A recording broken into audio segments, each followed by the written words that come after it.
Welcome to Awareness to Action, a podcast brought to you by the Northwestern Community Services Board Prevention Department. I'm your host, Casey, a social worker and prevention specialist here in Virginia. Our podcast goal is to promote wellness through conversation, connection, and action. We hope each episode will leave you feeling inspired and motivated to look for ways to get involved in your own community.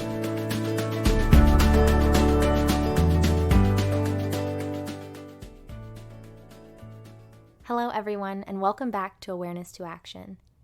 Today we're resharing one of my favorite conversations from last season, when I was joined by Keith Cartwright. Keith is a behavioral health wellness consultant for the Virginia Department of Behavioral Health and Developmental Services. In this role, he leads the statewide initiative to grow awareness in communities about the developmental impacts of adverse childhood experiences. Keith also works part-time as the Alcohol and Drug Education Coordinator at Randolph-Macon College.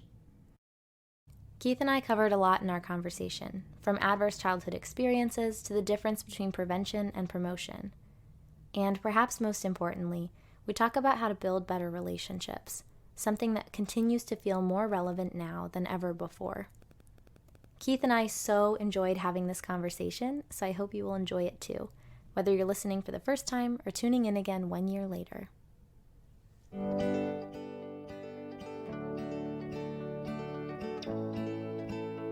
Keith, welcome to Awareness to Action. I'm so happy to have you here on the podcast.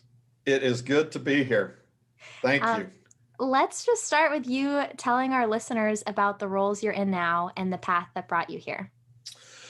Oh boy. So my full-time role professionally is I work for the Department of Behavioral Health and Developmental Services, long title. And what I do is I help manage federal substance abuse prevention funds that go out to the 40 community service boards across the state, one of them being Northwestern. And so I just help make sure we've got good substance abuse prevention plans in place, that we're using our money in a good way. Then I also work part-time at Randolph-Macon College. I'm the Alcohol and Drug Education Coordinator there. Also a lot in the prevention world. And prior to that, I spent 13 years working with at-risk kids in a residential wilderness program. And at the time, I didn't really know that it was all preparing me for this life I'm kind of in now, but it has. And, you know, our conversation will probably speak to that as we work through it. It's pretty amazing how all of the pieces fit together eventually to bring you exactly where you're supposed to be. Absolutely. I'm a big believer in that. So, Keith, ACES is a science, a concept, what would you call it? What would you call ACES? I would call, definitely it starts with a science, but I think for me, it has sort of migrated from a science into philosophy. It certainly has a spiritual component to it for me. And again, maybe some of that will make sense as we dive into it. But ACES basically says that scientifically, numbers wise, that a lot of us have experienced hard things in our life. And really the earlier we've experienced those, the more impact it potentially has on us. And sort of from a philosophical and spiritual standpoint, I think knowing that challenges us in our daily interactions to at least consider, if not start with, the idea that, I'm talking with Casey right now, and there's a really good chance that Casey has had something hard in her life happen that shaped this person that I'm talking with today. And I just think that's a great thing to kind of understand about each other, especially in a world where we spend a lot of time trying to put on these masks and costumes that say we have it all together, when we start at a place where we can recognize that we don't have it all together. There's some freedom, I think, that comes with that. So I don't think that part's scientific, but there's a science that backs it up. Yeah, I like a science and a philosophy feels right to me. Right. So this science philosophy is really important to you. And in a minute, I'm going to ask you to really define ACEs for our listeners. But for now, I'd love for you to tell me how ACEs were brought to your attention and and why they mean so much to you now. Yeah, so it was, I guess, 4 years ago. I've been doing this substance abuse prevention work for a long time, especially if you factor in the early years of counseling. It's all kind of tied together. And most of that has been targeting, preventing folks from using, abusing substances in a harmful way. And 4 years ago, I was sitting in this place of, this professional life where, as a country, we were in the middle of a suicide epidemic and a drug overdose epidemic, both of them the worst epidemics we've ever had in our lifetimes. And so if you're a prevention guy, that's kind of your scorecard. And the scorecard is, man, we're not doing something right here. Everything we're trying to prevent, people are doing more of and suffering more from it than they ever have. And it was about that same time, I was at a big prevention conference we go to every year up in Washington. And I'd been to it several years. And it's one of those multi-day conferences, and they have breakout sessions. And it's the afternoon, and it was like, well, I don't really feel like going to a breakout session. I've been to all of these, but there was one, like it just kind of jumped off the page at me. It was ACES, Adverse Childhood Experiences. And I'm like, well, I've never heard of that, never been to that. So let me do the responsible thing. I will go to a breakout session, and this one's one I've never been to, so I'm going to this one. And long story short, it was an hour and a half breakout session, but I walked out of that training knowing that my life had been changed. I couldn't put my finger on how, but you just get these feelings, something's really different. And, at the crux of the training was this gentleman who delivered the training was the assistant district attorney of a town in Massachusetts, which I can't even remember the name, but at that time, they were second in the country in opiate overdose deaths.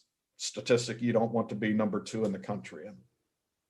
But this guy talked about how he had ended up in a training on adverse childhood experiences, which really talks about, what experiencing adversity, challenges in early in childhood, what that does to your long-term health and, future in many ways. And he said he couldn't help but think when he heard this training about all of his officers who were showing up in these houses where a mom or a dad or a caregiver was overdosed and dead in the house. And then on the other side, in a corner somewhere, are these little kids crying, distraught from what is happening there. And he said, at the time, the process would be somebody would show up, take the kids away, and he would never really know what happened with these kids. And this training he got really made him start thinking about this in a different way, understanding the impact and what was happening, not in just those kids' lives in general, but really in the development, this is the science piece, and the development of their brains, and their biology was changing. And if there wasn't some sort of intervention to help them deal with that in a healthy way, they were suddenly at really great risk of not just that moment impacting them, but it carrying through, their entire life. So he went back and put some different things in place in his community. I left that workshop listening to this man, and I went back to my boss and I said, this is a couple of days later, but I told her, this prevention work we're doing, if we do not include this conversation around adverse childhood experiences, if we don't include that in the prevention work, at the very best case scenario is we're leaving something really critical out. Worst case scenario is we're doing everything all wrong. And I probably lean, after 4 years of being involved in this, probably lean more towards the latter, that we were really doing a lot of stuff wrong by not having this work as the foundation of what we're doing, to state level in prevention and certainly in our local communities. So now that we have set the stage of adverse childhood experiences, knowledge being incredible and life-changing, and truly a game changer, I'm going to challenge you to summarize this huge concept of ACEs for our listeners in just a few minutes, if you're up for the challenge. Yeah, there's people who've heard me talk about ACEs that are laughing right now. They're saying this dude can't describe anything in 3 minutes. But, really just the science of it is, as, Casey, you and I, we came into this world as babies and our brains were like nothing, right? We came with just enough brain wires to sort of instinctually trigger these things inside us that we needed as babies. We needed our heart to beat. We needed our lungs to breathe. We needed something to trigger hunger so we could cry out to see if somebody's going to come feed us. But we didn't need a lot of connections to say, what time do I set the alarm clock? What time's dinner tonight? That's just not who we are as babies. We come with these very primitive brains. Our brains develop in response to experiences. So obviously between the ages of 0 and 3 years old, there's a lot of new experiences happening in a child's life. And that young brain develops in one of two worlds. One world is they instinctually have all these needs. Mom or primary caregiver is showing up to take care of those. So that brain is being wired to anticipate, life's going to be cool, right? There's always going to be somebody here taking care of me. It's going to be safe.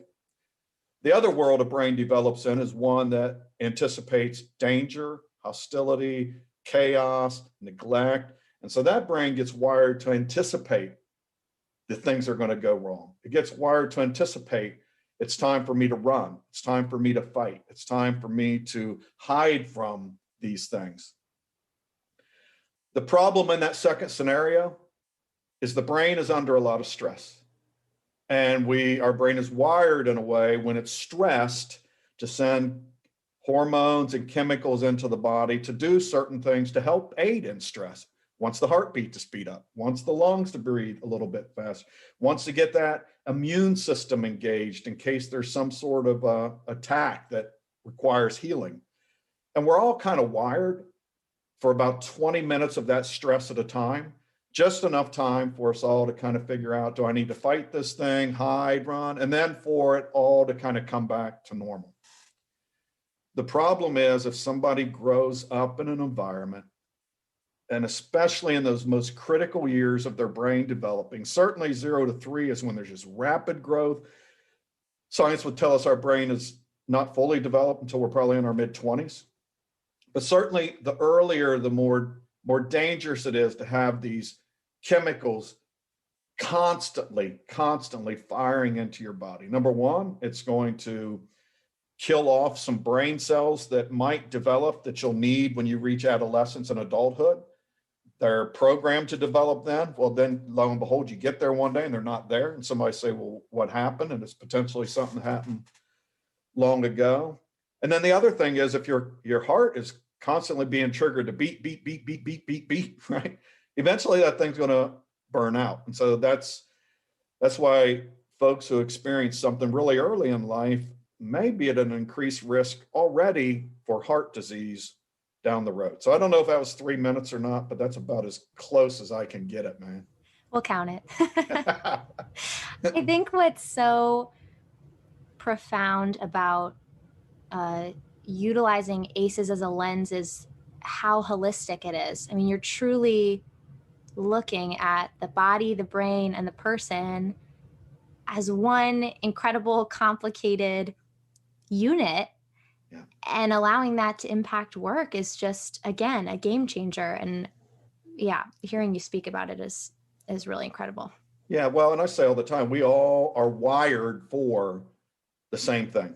Our bodies, every one of us, you, me, everybody we interact with today, as different as we all are, we're all wired for one thing, and that's to stay alive, right? And so we've all got these sort of systems inside the body, constantly reading what's going on outside the body and adapting all that in this really complex but beautiful and sort of miraculous way that's real time, right? Just constantly processing this information in a way that keeps us surviving. And it's an amazing sort of machine we all walk around with, which I don't think we often think about the complexity of it. Yeah. we're a lot. We're a lot going on at all times. That's right. So many systems are a go. That's right. I think it is helpful when we stop and think about that. And even, I mean, this knowledge is applied to our work, and you and I will talk more about how we can apply it in our relationships, but it's really applicable to ourselves too. I mean, how often are we really taking the time to stop and think when we're experiencing whatever sort of feeling to say, okay, there's a lot happening right now. Right. I have got physiological systems going. Yeah. I'm experiencing the world around me. I mean, I don't do that. I just get mad, and then I'm like, well, I'm mad. Right. I'm not taking into account all the factors. And it's beautifully put. I mean, that's exactly what it is. And when you understand more about how your body works, you do have a lot more control over. And emotions are, a lot of times our biggest enemy, right? And that's because we're constantly responding to some stresses that maybe trigger us to run when we really don't need to, or fight when we don't need to, or hide when we don't need to. And when you learn to, no, wait a minute, let's pause a minute. Like you just perfectly said, just consider all that's going on. Maybe there's a potential to calm down here and, avoid some things that are avoidable. That's a perfect segue into what I want to talk about next, which is the difference between reactivity and prevention in the context of ACEs. We love prevention here. I say it in every episode, so sorry to our listeners, but we really love it. And I want to hear about how that applies to ACEs. Yeah. So I would say for the most part, our public health model is built on this idea that we do not want people to die. And I always say, I'm a big fan of that. I'm a big fan of this idea that we don't want people to die. But the problem with that is that too many times we fail to act until somebody looks like they're about to die. And so I always use this example, like heart disease, people who die of heart disease. Like if somebody has a heart attack, that's when we're kind of like all in on saving their life. But the reality is there are some levels below that heart attack where we have an opportunity to prevent it, right? So I always use heart disease as an example. Well, there's a lot of people we know that get heart disease from smoking cigarettes. So we want to prevent heart disease. Maybe we can get better at preventing people from smoking cigarettes. Well, somebody who digs too much into the research of smoking cigarettes will discover that a lot of people smoke cigarettes because they're depressed. There's a lot of mental health issues that the nicotine is absolutely helpful in calming some of the impacts of the mental health challenges people have. So now we're like, people dying of heart disease, we're already down to this level of people suffering from depression. Well, what's led to that? Where did this depression struggle come from? And that's where we start getting into, well, maybe there was some things that got rewired in their brain along the way. And maybe that rewiring happened in response to things that happened in their childhood.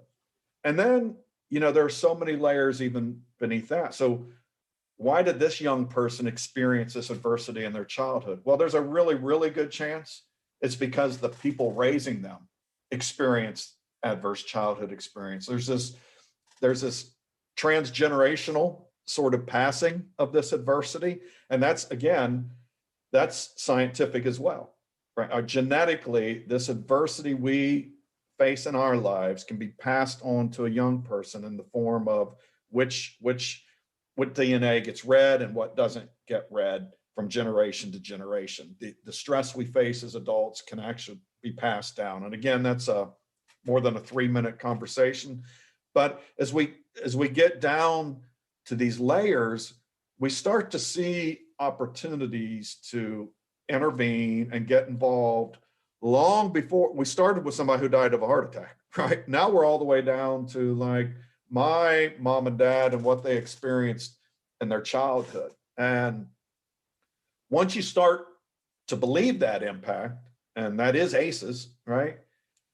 Suddenly you should be a little bit motivated to try to help heart attack way before it happens. And, if your heart doesn't get into that, like, I just care about these people. I want to prevent that stuff. You have to start looking at this thing from a fiscal standpoint then. The amount of money we spend on healthcare that could be prevented if we addressed some of the impacts of adverse childhood experiences much earlier. Just the fiscal piece that would save us in this country, you can't even begin to measure it. And as you're talking about all of that, I'm thinking about how at surface level, it sounds like it would be easier to just respond to the heart attack.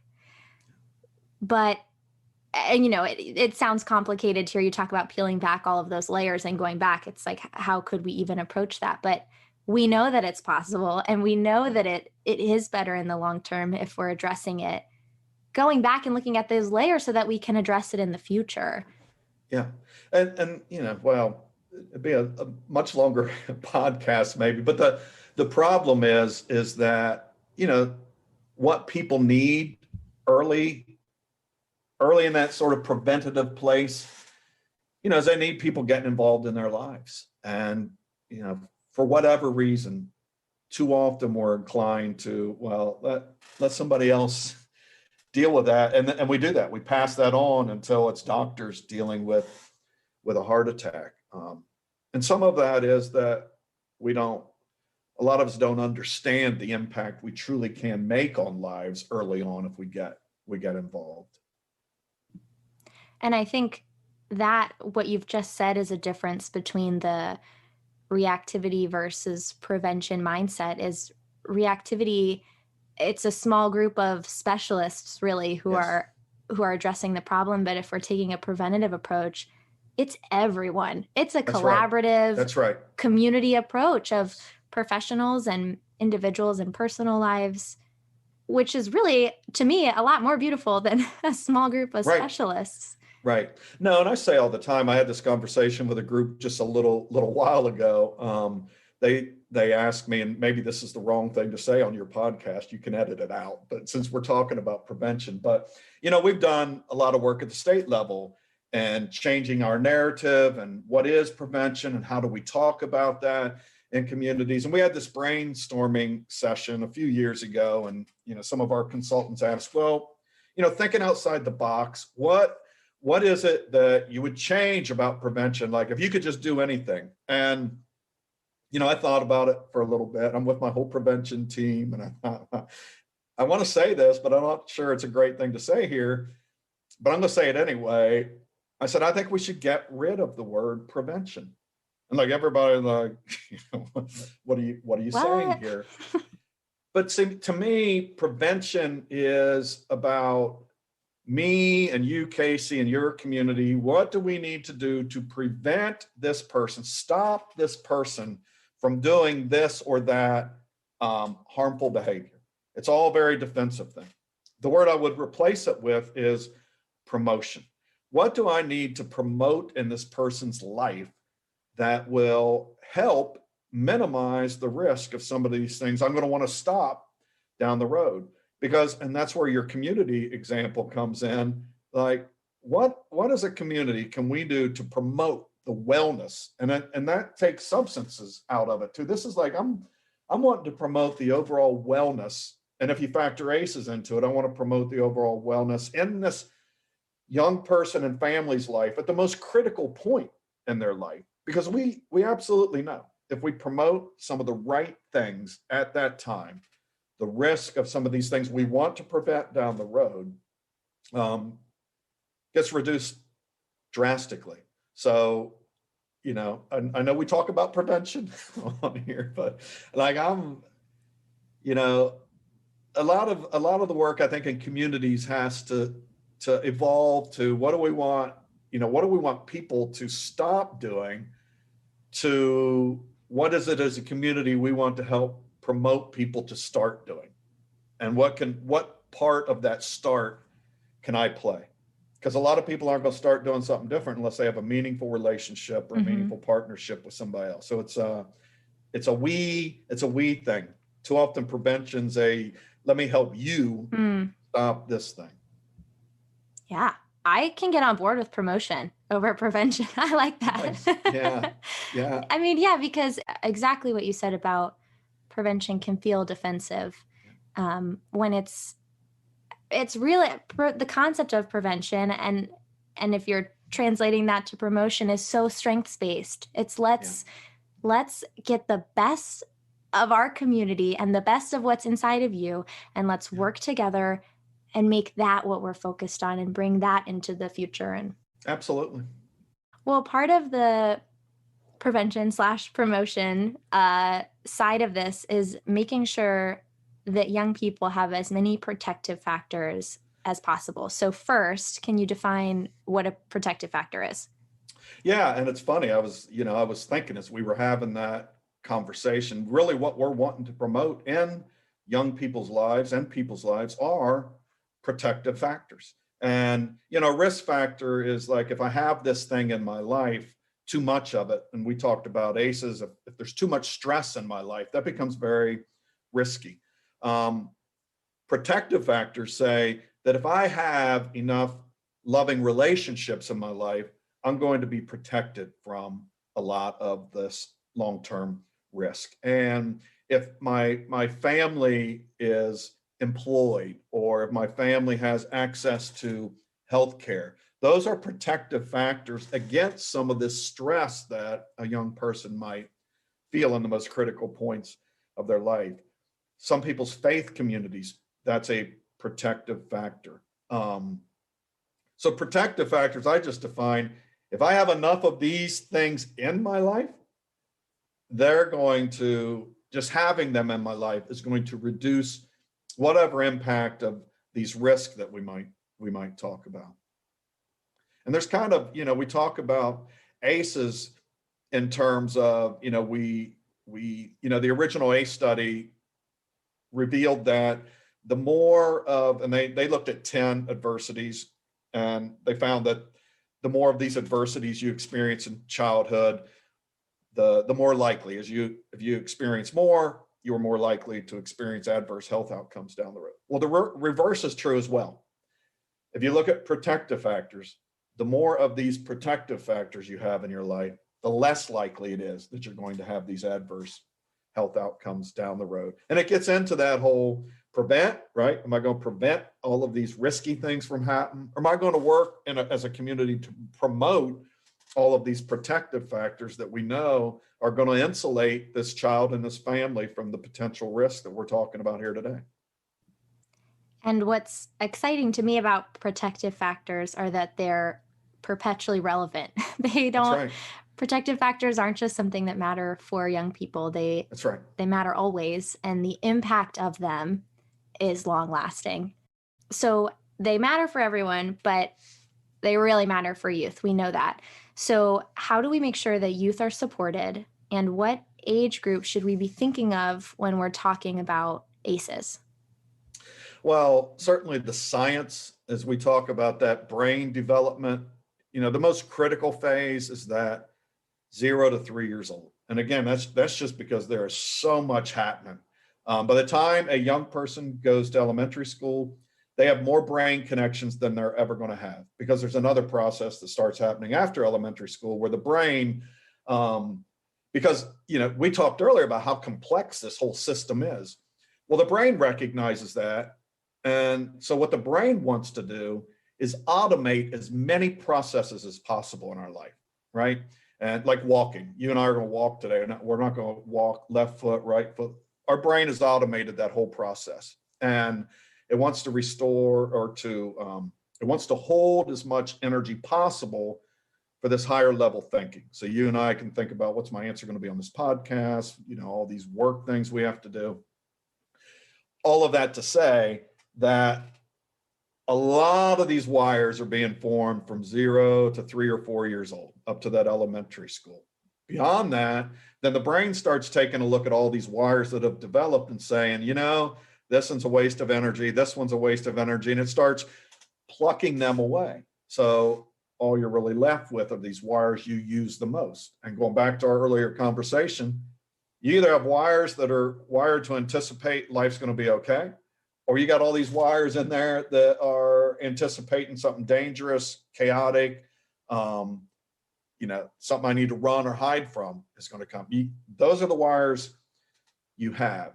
And so it's really critical in those earliest days of a child's life to get as many of those major life's going to be good, I feel safe highways in place, because the older you get, it's harder to rewire the brain. Like I'm at an age now, like, I want to go back to elementary school and refire and rewire some of those things. But it's like for me to develop a new habit or a new wire, I mean, I've got to be ultra focused on one thing, hour after hour after hour. Little kids, like they see it, boom, wire, like, and you just watch a kid learning to walk and you get that. It's like one step and then the next thing they're running around the stinking living room. So that's earlier and that 0 to 3 age is where I say that's if I had to pick, if I only had one age group to pour all resources into, that would be it. Which is amazing, because I don't think that that's what comes to mind when we talk about supporting young people. We don't think of the people who are so young. No. And I just had a conversation a little bit ago. I've talked about my progression through prevention, and that progression was, first, it used to be solely centered on how do we keep people from smoking weed, drinking alcohol, overdosing, all of those sort of specific drug related things. And then, a lot of my attention would go to these college age students. Like, these kids are coming here, they're cutting free, they're abusing alcohol, doing drugs, and doing all this stuff in a really risky way. And then I sort of got down the road and I thought, well, you know what, they're picking all this stuff up in high school. There's a lot of stuff happening in high school that they're bringing with them. And then I worked my way back. Like, well, middle school is such a transitional time. There's changes going on, hormones. It's a whole new education system. That's where they're picking up this stuff. And today, I'm at new mamas, new babies. That interaction, that period is, if you want to define like the riskiest formation period in a kid's life when it comes to future, not just substance abuse risk. Now ACES tell it's not just that. It's mental health disorder. It's risk of suicide. It's unemployment. It's days where you just don't feel like doing life. It's heart disease. It's cancer. It's asthma. It's any health outcome you can think of.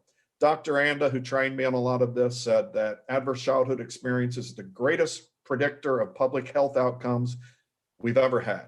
And the first time I heard him say that, I'm like, okay, well, that's a nice little brandy, commercially thing to say. I'm already bought into the training. I don't need to hear it. Now I believe that at least as much as he does. Like, I absolutely believe if we could get to moms, babies, and do everything we can to make sure that they have the opportunity to build these loving and safe connections that help a brain and a baby wire to anticipate and thrive in those things,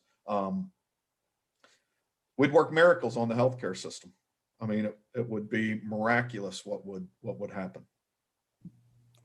And so for a miracle to happen there, I think we need to expand where that support's coming from, because we think of 0 to 3-year-old humans, we think of the support as coming solely from the parents or the families.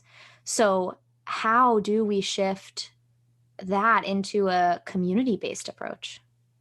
Yeah, I mean, that, and Casey, that's a beautiful way to frame that, because that is, like, we think of family, we think of those 4, 5, 6 people inside that house, right? Well, let's step back then and look inside that house through this science. And if we believe, like I do, and hopefully some listeners now, if we grow to believe that what the science tells us and what I just told you, that the most critical time in preventing or promoting long-term health, good health, happens between 0 and 3 years old, between a baby and mama and primary caregiver. And the best chance of that being a period that promotes long-term health is having as little stress in that interaction as possible. Now, anybody's had a kid knows there's going to be stress, and not all stress is bad stress. If a baby is stressed and there's somebody there helping them deal with that in a good way, that's what we want, because we want a baby to be able to tolerate more and more stress as they grow. They get conditioned, but they get conditioned by somebody showing up in stress, helping them manage it in a healthy way. That cannot happen if the primary caregiver that's going to respond is dealing with their own stress, right? Mm-hmm. And so if we're a community like just peeking outside that house, inside the windows, and we're invested, we know this, we believe this. So our goal right now is we're going to make that as stress-free as possible. Then we have to start asking ourselves, what are the things that might contribute to the stress in there? Well, to me, the big one that always comes to mind, and it's, to me, it's one of the things that puts us on such an uneven playing field, certainly in our communities and across this country, is poverty. If I'm a mom who has to worry about whether I'm even going to be able to feed my kids tonight, that's a stress that doesn't go away. It ain't like after lunch, it goes away, because now I'm worried about dinner and breakfast the next day. So poverty is one of those huge issues a community can sit and say, okay, do they have the means to have a stress-free environment? And then that has other layers to it. Access to healthcare is usually a side product of poverty or income. Access to a good quality education, right? And a lot of our communities, the poor are going to poor schools and poor education, and they're missing out on the opportunity to work their way out of that poverty. Some of the things we've dealt with this summer take on a different sort of meaning. When you look at, systemic structural racism over time, or any sort of oppression in a community, if I'm a mom or a primary caregiver, dealing with some of this stuff and worrying about some of this that's gone on in my life through the generations, I'm pretty stressed about the likelihood this is going to impact this baby I now have, or babies. So it really, as a community, it's looking inside that house, realizing sort of my community job as a loving, caring, invested community member, interested in the whole health of the whole community, is looking in there and saying, okay, science tells me, and I now know this is a really critical time in that baby and mama's life. What mitigates the chances of this turning really unhealthy is stress. So how do we, reduce some of that stress? And that requires us, that requires us to be empathetic. It requires us to take a deeper understanding, because too many times it's, well, I've overcome stress in my life, they ought to, toughen up and overcome it in their life. It's sort of the easy and wrong way out. And so it requires us to, walk in somebody else's shoes, like truly walk in them. And, I could get real preachy on all of this one. So it's prevention, not preachy, but, I think there is a lot to think about there as communities. Yeah, I mean, I'm so glad that you brought that up, because we've talked plenty in this conversation about the scientific component of ACEs, but there's a cultural component there as well that is, I'm not an expert enough to be judging whether the scientific component is more important than the cultural, but I would say the cultural is as important, if not more important, to what this means in our communities. And you're just making me think. I had a professor in college who all the time would say, pie, pie, pie. When you're looking at people, think of pie, and it's person and environment. We can't look at a person without taking those sociocultural factors into consideration. And we do a disservice when we're blind to those. Absolutely. Yeah, absolutely. going back to your, science or culture or, to me, we can be very philosophical, spiritual, cultural about this notion that, a lot of notions where we kind of are our brother's keeper, or that, this whole idea of empathy, right? For community to truly thrive, I have to be at least as interested in Casey's well-being as my own. Now, those are sort of things that are, a lot of people would say that's sort of philosophical or spiritual, or you're getting all culturally or whatever, The science proves it, right? That's the beauty of this. I don't think it is.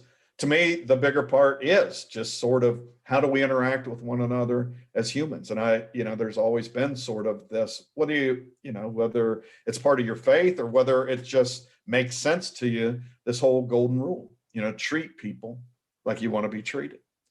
Well, if you can't buy into that, the science is telling us, right? If we don't treat people, especially early in life, like we would want to be treated early in life, science tells us the outcomes are not going to be as favorable as they would be if we treat the baby and treat that family and give them the opportunities and the outcomes, at least the opportunity to have them, as we would want for ourselves.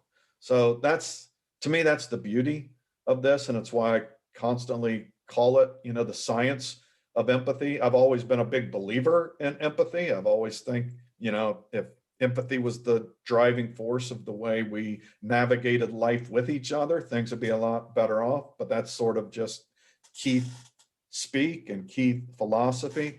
But no, this is the science that says that, the science that proves that. So we can't really go wrong by adding more empathy into the mix. There's not really a way for that to go south, I don't think. We try, we try to take it out, but no, the answer always comes back to that. Again, I say about adverse childhood experiences, when you look at the original study, there's 10 areas of adversity that they looked at.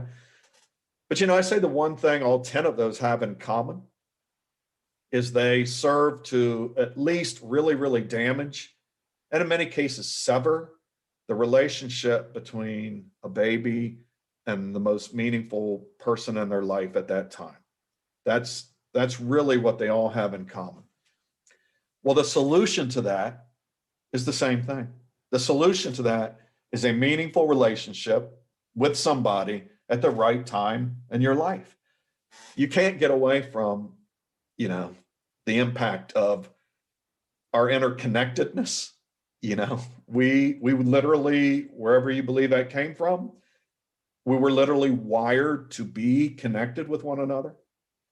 And the better we are connected in a healthy way, the healthier life goes for people scientifically, and the more those connections get broken and relationships aren't healthy, we know that's a risky deal. So we're meant to have these healthy relationships. We have the capacity for them. Then let me ask you, what stops us? What gets in our way? What are the barriers to creating and maintaining and investing in those relationships? Well, I'm going to poke at some people out there. And before I poke at them, I'll say I'm poking at me too. We're not good at relationships, really. And this isn't folks who've suffered adversity. This is all of us are not really good at adversity. And I'll talk about me, early in my work as a counselor. I say the first year that I was a counselor, I was the world's worst counselor ever. Like that first year, you can throw any awful counselor at me. They were not worse than I was working with kids that first year. And I will say it's because of this. For that first year, I thought what all those troubled kids needed, I thought the answer to all of their troubles was a little more me. They just needed to hear a little more about my life. They needed to hear a little bit about my story. They needed to hear a little more how hard I worked in school, how hard I worked on the athletic field. They needed to hear, boy, what my mom and dad would have done if I'd have done that in your shoe. They needed to hear all about Keith. Every problem they had in their life was a problem because they didn't have enough Keith in their life. And so I was going to give it to them.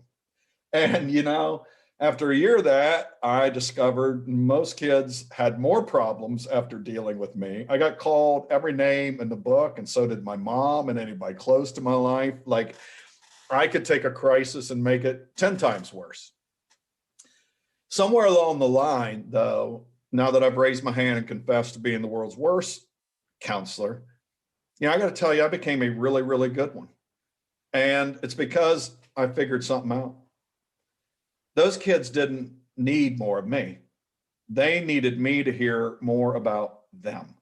There was this real tangible healing that started once I learned to just let kids start talking about the struggles that they had faced in their life. I remember a kid one day getting, just as angry as a kid could get. I mean, and it turned physical. There was all sorts of just ugly stuff happening. And then we all got back together, and I don't know what triggered it. To me, it was like this divine sort of words got put in my mouth, because they weren't words I would have ever said.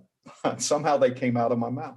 I looked at this kid and I asked him, what are you so mad about?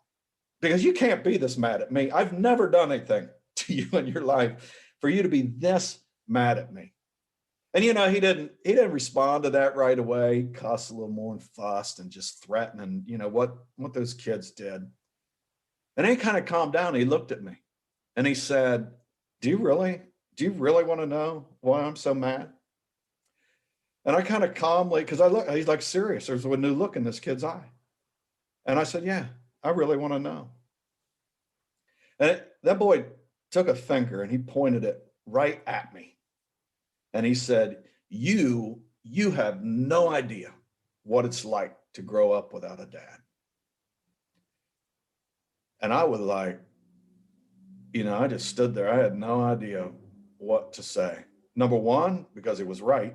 I didn't have a clue, right? I grew up and dad was always there. I had grandfathers, great. I had no idea what that was like.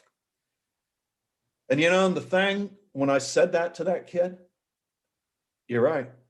I don't. Tell me about it. And so then it wasn't even as much that dad wasn't there. I mean, it was watching a mom who had to run the family all on her own. It was about him, 13 years old, having to be 18 years old, trying to take care. I learned that day. I didn't know it. I look back now and it makes more sense to me. I look back then and knew that was the key to building a meaningful relationship. You don't need more of me. I want to know more about you. And, we've got social media. We've got a lot of platforms now that encourage us to tell all about us, right? We got a lot of avenues that invite us to give my opinion, right? Give my advice. And what we know, again, from adverse childhood experiences, and I just think from a humanity standpoint, and I'm an adult now, and I think most adults listening know when we get stressed or when we get sad or when we get upset, the thing we want most is just somebody who'll listen to it, right? And not somebody to fix it, just somebody who's going to listen. So like this thing I'm feeling, this was a kid for 13 years. This anger he had, he thought it was fake. Everybody had always convinced him that he shouldn't be mad, that he had no reason to be mad, that he should just get over it, that he should just suck it up. I was the first person in this kid's life. And like I said, I don't even take credit for it. I don't even know why, but I was the first person who said, tell me about it. And that suddenly made it real. We don't have enough people walking around in this world saying, Casey, tell me about it, right? And when people start to tell us about it, we want to cut them off and say, oh, I can fix that for you, Casey. You don't have to go any further. I got this one. And that's hard. People out there are in marriages that are saying, oh yeah, man, that's a hard deal. It's hard with our kids, right? We're raising kids and we want to just jump in, say, stop, knock it off, put things back together. Those kids just need to tell you what's broken, what needs to be put back together. So that's a big one to me, but to me, it's the answer. That is so much of the problem and solution we have for a lot of challenges in our lives. So relationships, we're not very good at them. That's and that's an area. But the beautiful thing is, I tell people, this is an easy one to fix. Just shut up, right? That's all we got to do. We just got to shut up a little bit. When we walk by somebody in the hallway at work and say, hey, how was your night? Like, at least stop to listen for the answer. We go by, good morning, how was your night? And before even anybody thinks, we're settled down, turning our computer on. We got to stop these superficial conversations, these superficial interactions, and start getting real. And, people get scared by the word, but vulnerable, with one another, because those are the stories we most want somebody to hear, and they're the stories we're spending all of our time covering up. And because we don't feel like we can share them, they stay in here, they produce stress. We pass that stress on to other people in our life, and we got a stressed out world that isn't very good at relationships. So there you go. So that's it. I didn't, easy peasy. Yeah, I didn't keep that one under 3 minutes. I know that. But Keith, that's everything that you just said is so important. And I have 1 million thoughts pinging around in my head. But the first is that what I hear often, people identifying as a barrier to building meaningful relationships with people who have had different lives than them, is how can I understand where they're coming from? I don't have any of the same experiences, thoughts and fears along those lines. Well, yeah, if I show up and it's the Casey show and I'm only sharing my own stuff, I'm only projecting my own stuff, of course I can't relate. Of course, right. Because I'm just putting more of me out there. And so it just makes a lot of sense that in order to connect with a life experience that's different than ours, that we don't know anything about, we have to pause and we have to listen. Yeah. And I think with that, there's patience that's needed. Yeah. You mentioned social media, and I was thinking about, I kind of roll my eyes when people say this because you hear it so often, but it's true that we live in this fast-paced world where everything's instant. And I think sometimes we expect our relationships to be that way, but what good relationship has been fully formed in minutes? I can think of none. Right. And I think sometimes we don't give it time to build up to that vulnerability. We don't give it time for the expressions of care to come out. We give it a little chance, and then we say, well, I don't know, it didn't really turn into anything. I'm moving on. Right. No, and I think you're right. I say it all the time. We are a snapshot society. So I'm sitting here looking at Casey. You got on this nice purple shirt that I talked about. And so, it's easier for me to just make a judgment about who you are, what you do, like right now. And 100% of the time, I'm going to be wrong about that because there's a deeper story to you. Now I can get some impressions but we want to take the fast way. And the fast way is just to kind of have a brief sort of snapshot judgment or interaction.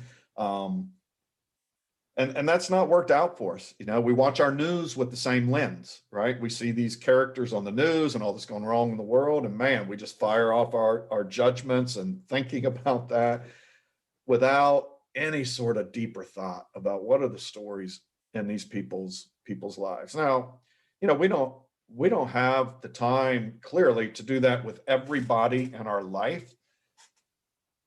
But man, we got to have some of them. We're going to have some of those relationships in our life. And, I would say the younger we are, especially with our kids, they surely need to be surrounded by those relationships in their life.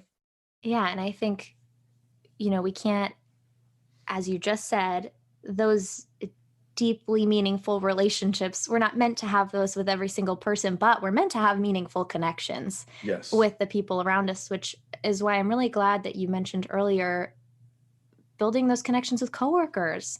I mean, a coworker is someone you spend 40 hours a week with. Right. And that's right. And how many of us we have coworkers that we don't know that much about because we don't stop and ask. We really don't stop and listen once we ask. And I think, hearing you talk about this, I'm thinking of the importance of this in our homes, but in our workplaces, in our schools, in our communities. So, I mean, can you speak a little bit to that on this broader scale?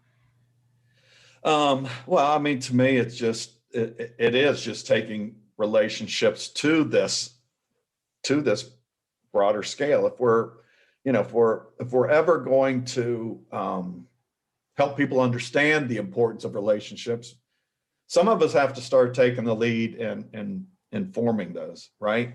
And the workplace is a great environment. How do we all work best together if we don't even know one another? Too many times we look at, like, sports teams as a good example, and these guys spend a whole season they get to know one another. I forget what coach it was. I thought, man, this was just beautiful. It's on one of these pregame football stories not long ago. It was a new coach, and he'd taken over one of these teams, and they did well. I wish I could remember which team it was. But very first day of practice, when he pulled this whole team together, you got 70, 80 guys in there. He started the practice by saying, I want every one of you to tell me the hardest thing you've ever been through. And so each guy, and to hear it, just the stories that came out of that, and this went on for hours, right? And well, what a perfect thing. Like, how many of us are willing to do that? Like, how many of us are willing to say, Casey, I want you to tell me the hardest thing that ever happened to you? And there's two common reasons why I would not do that and why we don't do it with one another. And I don't know which one's the most common, and that's clearly my opinion. But one of those reasons is, well, if I ask her that, this could take like an hour. Like, if she starts telling me about the hardest thing in her life, this could end up being a long conversation. And I got to go run, or I got to go, do this or that. I got to go get Netflix on. I don't want to sit here an hour. The other thing is, well, this could be scary. Like, if I'm asking somebody the hardest thing they've ever been through, they could bring up some stuff that may be hard to hear. And I would just say two things to both of those. Number one, maybe it's just me, but I'm not sure where there's a better place to invest our time than in one another. And like I said, I go back, I worked for 13 years. The number of kids who reach out to me today, and that is the beautiful thing about social media, and say, you saved my life. And I'm like, well, that's kind of over the top. But I joke all the time, well, tell me what I did to save your life, because I'm going to write a book, like how to save people's lives. I mean, I'll make millions. But all of those kids, they all answer it in different ways, but it's always one answer. You were there. No matter how hard things were, you were there. And I'm like, well, did I say something brilliant? It's like, no, you were just there. And so that's the other thing, I think the other thing is, when we feel this pressure of, oh my God, Casey's going to unload this big thing and I won't know what to do about it or how to help her, you already have. Casey don't want you to fix it. Casey just wants you to hear it. And we put so much pressure on ourselves, like we have to have the answer to everything. Well, number one, get over yourself, because you don't have many good answers. So you're just throwing stuff out there. I mean, I learned that with these kids. Like, I thought I was brilliant. Like, no, I didn't have one answer that worked for them until they knew I was interested in what they had to say. Then I was suddenly brilliant. Then everything I said made sense, because they knew I cared about them. They knew that what they had to say was more important than me. So culturally, whether it's in our workplace, whether it's in, too many families, I mean, not too many families in a living room don't have this environment. And I don't know how, I don't know how, other than one connection at a time. I don't know how we fix that. I just know it starts with more quiet, right? More listening. I made my boys sit through an online church service a couple Sundays ago, and the whole thing was, and I keep repeating it to them just to mess with them, like they were bored through the whole thing. But the whole scripture was about, slow to speak, quick to listen. And so I'll mess with them now. It's like, hey, are you being slow to speak? Are you being quick to listen? But it's true, so science, scripture, whatever, none of it works wherever you are. Like I said, with those young kids, I wasn't quoting the scripture and I wasn't speaking science. I listened and watched lives change. And the science is, they to this day will call and say, you saved my life. And the only thing I did was shut up and listen when they were having a really hard time. And a piece of that you touched on is removing this idea that there's a list of qualifications that we have to ask questions and to listen. We're so wrong when we think, well, I'm not going to have the perfect response, so I can't ask, or I'm not that social of a person, so these relationships aren't for me. This is for introverts. This is for extroverts. This is for every human to be working on. And it makes me sad to think about people not having the kind of connections they could have because they think that they don't have what it takes. I feel like we do inherently have what it takes, and we can build upon that to make our ability to build relationships even better. Yeah, and we're talking about adverse childhood experiences here, but there's a book that came out recently, Vivek Murthy. He was the Surgeon General in the Obama administration. And so this is a guy, he was our Surgeon General. This is a guy who has studied a lot of pandemics, a lot of public health issues. He wrote this book to say the greatest health risk we have right now is loneliness, right? And so he wrote a whole book on loneliness, a lot of research in it. But it all boils down to this, what we just talked about.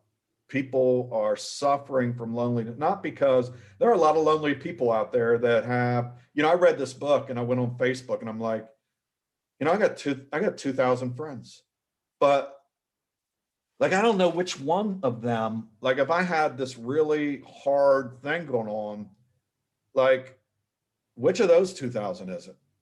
That's problematic.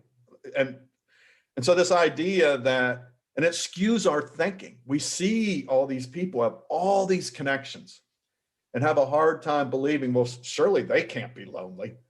Well, lonely isn't a quantity thing.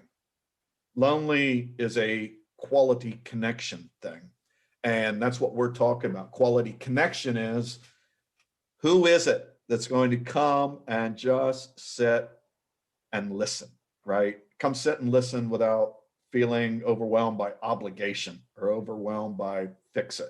So again, the science supports all this as well. When we start talking about we're bad at relationships, our connections aren't strong. Well, here's the Surgeon General of the United States who spent 3 years researching and says the greatest, health epidemic that we have going on right now is loneliness. And it's only magnified right now in a time where we are, kept from one another, where we have a hard time doing this and being in each other's lives in a meaningful way. So we got to be creative on how you do that. We might have to do something crazy, like get on the phone and talk to one another, or Zoom and do these things.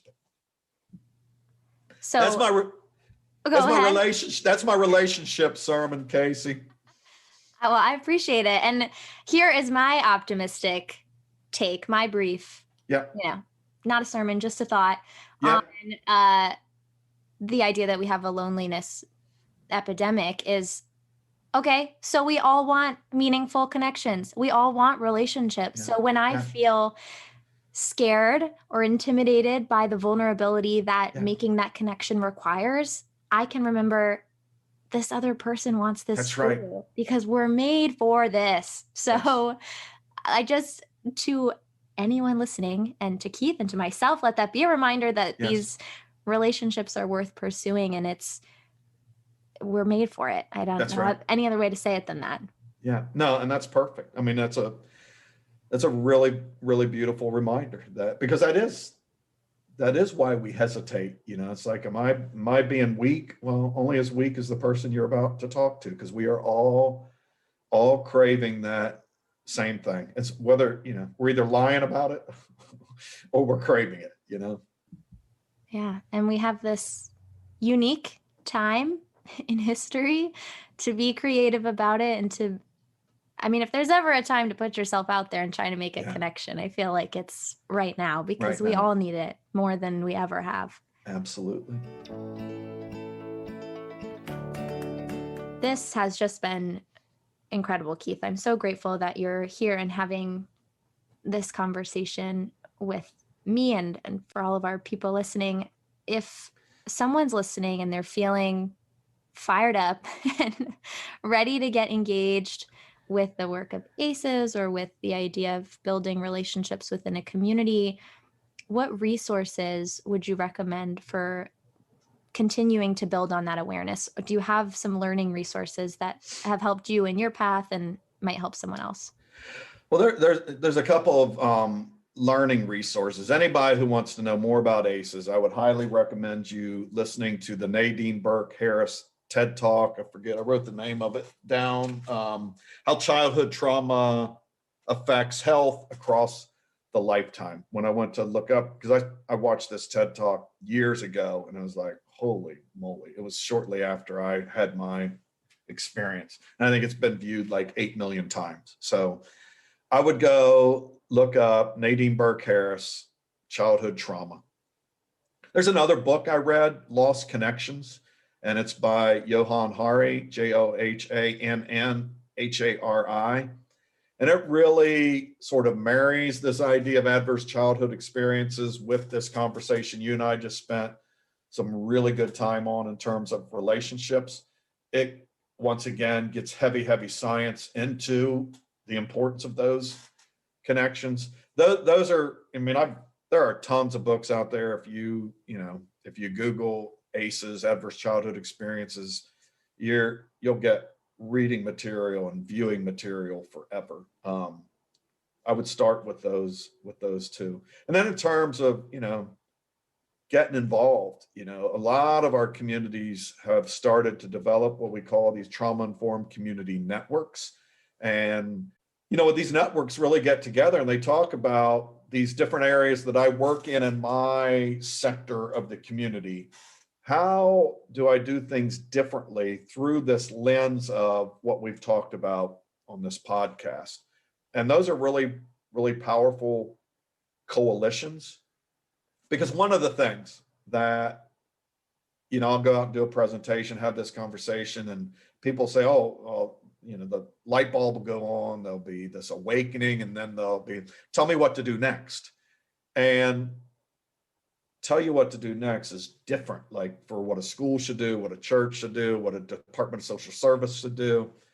So what it requires is a group of people to get together who are passionate about this and put that lens on that we've kind of given them today and take a look at their community and say, what are some things we're doing that really don't factor in this idea that people need relationships, that don't factor in the reality that people have experienced some really hard times that may be leading to some of this struggle. So that would be a starting place for me.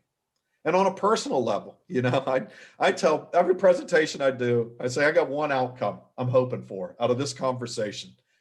If you don't learn a thing, if you don't know the parts of the brain, if you don't buy into relationships, I just ask people to just for one interaction, like when you get done with listening to this podcast, the next challenging interaction you have with anybody that frustrates you, makes you mad, or what, or you're like, this person's an idiot talking like this, whatever it is. I've been there like twice already today. Just stop. Just stop for a minute, pause, even just 5 seconds, and take that time and wonder, has this person experienced something in their life that may be the foundation of, or at least contributing to, this thing they're doing right now, this thing that they're saying, this thing that they're making me feel uncomfortable with, that they experience something that maybe is influencing this more than me, right? Maybe this isn't personal. And I think if you just incorporate that exercise, and I kind of do it with, I try to do it with everybody now. I mean, I walk around like, oh, I wonder what his story is. I wonder what her story is. I wonder what. And the beautiful thing is, when you start collecting these stories of people, one, you learn a lot. Like I learned a lot from those kids, and I'm fascinated by people's stories today. So one, you get smarter, and it's fun being smarter. Two, you suddenly don't have the relationship strains that you once had in your life. And you come to realize, oh, wait a minute. A lot of the relationship struggles weren't a them thing. It's been a me thing. And those are really powerful things to come to. And they really can come from just starting with, just stopping just for a few seconds in a conversation and just wondering. And the science will tell you that there's a really good chance they've been through something really, really hard. For me, I've discovered just the wondering piece starts to build some feelings of empathy in you. You don't even have to know what it is to start being a little more empathetic. And like you said, and I think we've agreed that empathy would be a nice kind of common, cool thread for us all. If we had no other common thread in our lives, maybe empathy would be a great one, because empathy says we're all just fighting to know what's happened to each other, and not fighting to tell you what's happened to me, and all the things I need you to do and be different. So, well, my challenge that I will tack on to Keith's challenge is to apply some of these same pauses and moments of reflection to ourselves. And I know we've spent time talking about the importance of looking outward, but also if you're experiencing a moment of frustration with yourself in your day, or you mess something up for the 6th time today, it might be worth taking a second to say, why did I feel frazzled? Why did that mistake happen? Perhaps it's because I'm living through a global pandemic and I've never done that before. And I'm trying to care for my family and work a job and maintain relationships. So as much as it applies to other people, we're also worth that pause and consideration. I don't know if we are reminded of that enough. No, and I'm glad you said it. We're always going to have a really hard time offering grace to somebody else if we can't give it to ourselves. So I'm glad that you added that in there. So that's the Keith and Casey challenge to all who are listening. Gonna be a lot of people out there pausing. A lot of pauses. That's all we're asking for. Okay, Keith, so we have come to the end of our time, and I'm going to ask you the question that we ask all of our guests, which is, what does the process of awareness to action mean to you? I read, you shared that question with me, and I kind of got, a little emotional. I do now thinking about it, because again, I go back to, I walked out of that training knowing that I had heard something that changed my life. And I walked out of there really overwhelmed by the reality of just the kind of hardship people have faced in their lives and the impact that it's having on them. And it's an awareness you have to act on when it's all you start thinking about. When you wake up in the middle of the night thinking about it. Like, I got friends that say, Keith, do you ever talk about anything other than people's stories and what happened to them as babies? And the answer is probably not much, But I think it's a beautiful thing when we become aware of something, and it moves us so much that we can't be us if we're not doing something about it. And so not everybody will hear this podcast, and that won't be you, and this is sort of off topic a little bit, but I just encourage you, if you become aware of anything today, tomorrow, and it just stirs in you, man, go do something about it. Because like I get goosebumps sitting here right now thinking, like I heard that I was in that conference, 4 years ago, and now I'm sitting here talking to you, right? I mean, that's like, that floors me in a way, because it wouldn't have happened. Like if I hadn't become aware of something that I refuse not to act on. And that would have been the consequence. This conversation you and I are having, this Casey and Keith challenge for people, like, sometimes we don't take enough time to sort of back up and see where that came from. And where it came from was awareness to an action. And I'm not the only one capable of that. And you're not the only one capable of saying, I think a podcast has helped. We're going to do one. A lot of people in our communities have the capacity to be aware of things, to look in that family's house and say, okay, now I'm aware of this. What can I contribute to giving them a chance? So I think it's certainly one of the more beautiful questions I've ever been asked doing some of these interviews and podcasts. And I hope people will take it to heart, because it's an us thing, so. Beautifully said. I'm thinking that should just be the advertisement for this podcast. Awareness to action. That was really amazing summary. So thank you for that, Keith. And thank you for being here, for sharing your experiences and your heart with us. I have so enjoyed this conversation, and hopefully our listeners are feeling the same way right now.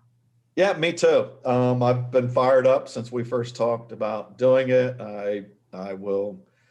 I say yes to anything ACES. I keep telling folks that, because I truly believe it's like, when you become aware of something you believe is, at least an answer, if not the answer to a lot of things, you get excited. And then meeting you and kind of how fired up you are about doing this sort of stuff, it's like, okay, this is going to be a really cool thing to do. And I was right. Well, thanks for being here. We were happy to have you on the podcast. All right, Casey, thank you. Thanks for listening. We've linked the resources that Keith mentioned in the episode description for those of you eager to learn more. We've also included information about how to get an ACES training scheduled in your area. And make sure to subscribe to Awareness to Action for new episodes coming out this spring.